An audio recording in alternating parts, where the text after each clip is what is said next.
सैफचा हल्लेखोर शहजाद मेघालय सीमेवरील डाउकी नदी ओलांडून भारतात आल्याचं उघड. पश्चिम बंगालमध्ये आधार आणि सिम कार्ड बनवल्याचंही तपासात निष्पन्न.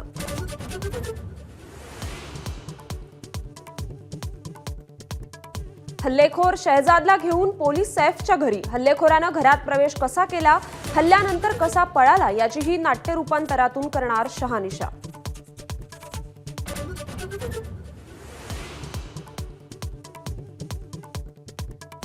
प्राणघातक हल्ल्यानंतर लीलावती हॉस्पिटलमध्ये उपचार घेणाऱ्या सैफ अली खानच्या प्रकृतीत सुधारणा. आज दुपारी घरी डिस्चार्जची शक्यता.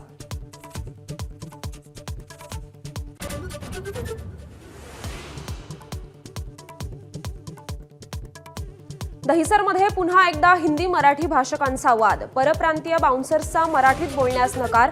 मनसेच्या हस्तक्षेपानंतर मागितली मराठीत माफी.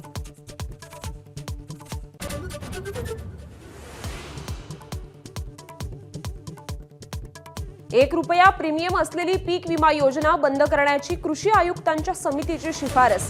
योजनेबाबत अभ्यास करून तात्काळ कॅबिनेटमध्ये विषय मांडणार.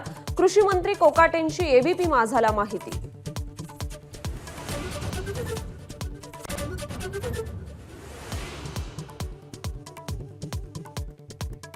राज्यातल्या 36 जात वैधता समित्यांपैकी तब्बल 32 वैधता समित्या अध्यक्षांविना. 36 पैकी 22 समित्यांवर डीवायएसपींची नियुक्तीही प्रलंबित. जात वैधतेकडे सरकारचं दुर्लक्ष होत असल्याचा आरोप.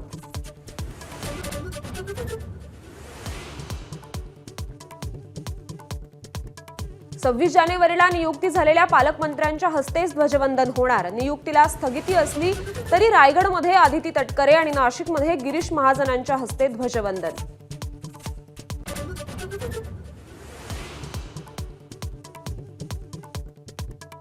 पालकमंत्री पदासाठी अडून बसलेल्यांना संजय राऊतांचे टोमणे. पालकमंत्र्याचा डोळा फक्त आर्थिक व्यवहारांवर.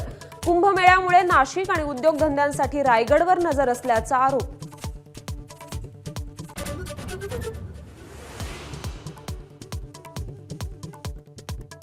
पश्चिम रेल्वेच्या वैतरणा स्टेशनवरील ट्रॅकच्या तड्याला जॉईंट करून तात्पुरती दुरुस्ती. मुंबईला येणाऱ्या लांब पल्ल्याच्या धीम्या गतीनं. नंतर ब्लॉक घेऊन करणार अंतिम दुरुस्ती. एबीपी माझा, उघडा डोळे बघा नीट.